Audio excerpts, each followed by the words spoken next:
Assalamualaikum warahmatullahi wabarakatuh. Nama saya Mawara Helena dengan NPM 2317051105 kelas A. Di sini saya akan mempresentasikan mengenai operasi set instruksi.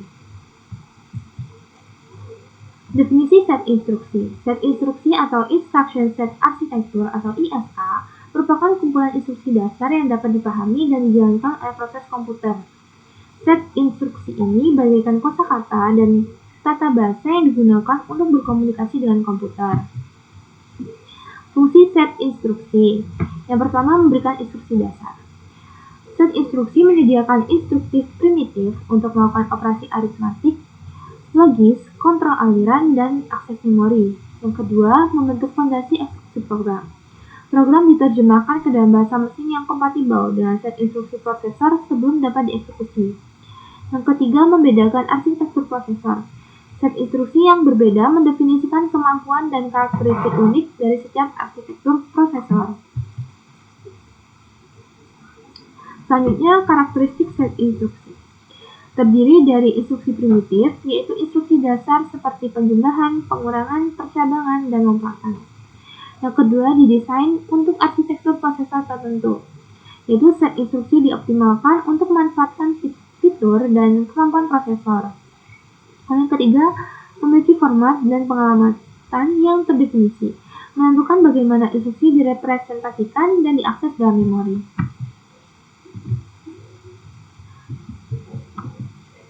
Nah, contoh set instruksi. Yang pertama, x86. Set instruksi yang umum digunakan pada prosesor Intel dan AMD. Lalu ada ARM, yaitu set instruksi yang populer untuk perangkat mobile dan embedded system. Lalu ada MIPS, yaitu set instruksi yang baik digunakan dalam workstation dan server. Lalu jenis instruksi. Yang pertama, data processing, arithmetic, dan logic instruction. Data processing adalah jenis pemrosesan yang dapat mengubah data menjadi informasi atau pengetahuan. Pemrosesan data ini sering menggunakan komputer sehingga bisa berjalan secara otomatis. Setelah diolah, data ini biasanya mempunyai nilai yang informatif jika dinyatakan dan dikemas secara terorganisir dan rapi. Maka istilah pemrosesan data sering dikatakan sebagai sistem informasi. Kedua istilah ini mempunyai arti yang hampir sama. Pemrosesan data mengolah dan manipulasi data mentah menjadi informasi atau hasil pengolahan, sedangkan sistem informasi memakai data sebagai bahan masukan dan menghasilkan informasi sebagai produk keluaran. Yang kedua ada data storage yang berupa memory instruction. Sering disebut sebagai memori komputer, merujuk kepada komponen komputer, perangkat komputer, dan media pragmana yang mempertahankan data digital yang digunakan untuk beberapa interval waktu.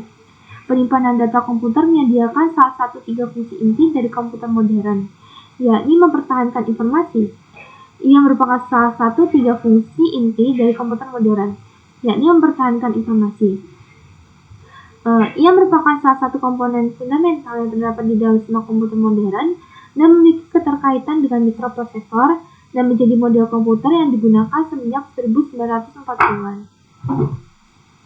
Yang ketiga ada data movement, IO instruction, yaitu proses data movement ini adalah memindahkan atau dapat dikatakan membackup juga data-data dari database yang berupa data, indeks, grant, skema, deal ke tempat baru. Tempat baru ini bisa ke dalam database baru atau memang untuk di backup saja. Data movement terdiri dari 2 bagian besar, yaitu load dan upload. Yaitu difokuskan untuk memindahkan data yang berupa indeks atau data itu sendiri, alias isi dari database tersebut.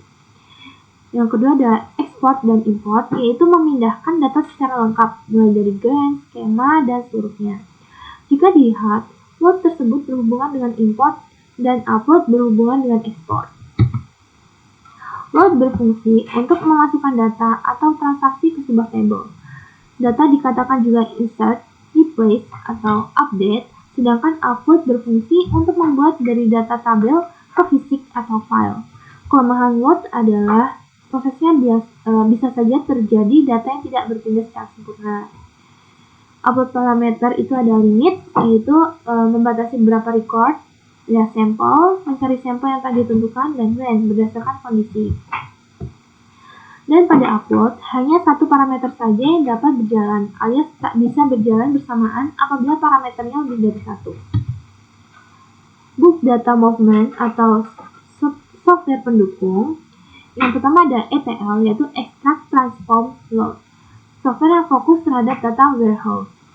Lalu ada Replication dan Propagation, yaitu software yang memonitoring source database dan target, dan dihasilkan oleh software ini ada pencatatan log. Perlu diperhatikan juga hak akses download dan unload, import dan export minimal ada akses select. Ada distribution database. Dalam distribution database terdapat 3 istilah, yaitu autonomy, independent. Untuk tabel umumnya akses yang diberikan berbeda dari setiap user. Ada isolation atau standalone. Untuk tabel khusus privacy itu terpisah dari user. Dan ketiga ada transparansi atau all user.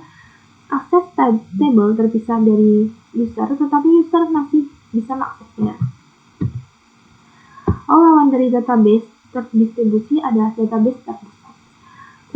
Server yang terpusat memang diuntungkan dalam sisi maintenance, sedangkan server terdistribusi lebih rumit dalam proses integrasinya.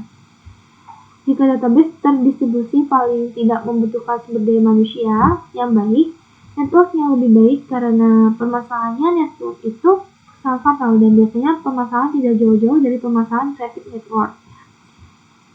Dan yang tidak boleh dilupakan ada request dan response.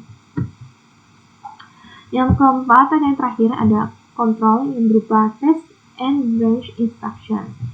Unit kendali atau bahasa Inggris control unit CU ada salah satu bagian dari CPU yang bertugas untuk memberikan arahan atau kendali atau kontrol terhadap operasi yang dilakukan di bagian ALU di dalam CPU tersebut. Nah, output dari CU ini akan mengatur aktivitas dari bagian lainnya dari perangkat CPU tersebut. Pada awal-awal desain komputer, CU diimplementasikan sebagai ad hoc logic yang susah untuk didesain. Sekarang, CU diimplementasikan sebagai sebuah mikroprogram yang disimpan dalam tempat penyimpanan kontrol atau control store. Nah, beberapa word dari mikroprogram dipilih untuk microsequencer, dan bit yang dari word tersebut akan secara langsung mengontrol bagian-bagian tersebut dari perangkat tersebut. Termasuk diantaranya ada register, ALU, register instruksi, bus, dan peralatan input-output di luar chip. Pada komputer modern, setiap subsistem ini telah memiliki controllernya masing-masing. CU sebagai pemantau atau supervisor. Sekian presentasi dari saya, kurang lebihnya saya mohon maaf. Saya akhiri. Wassalamualaikum warahmatullahi wabarakatuh.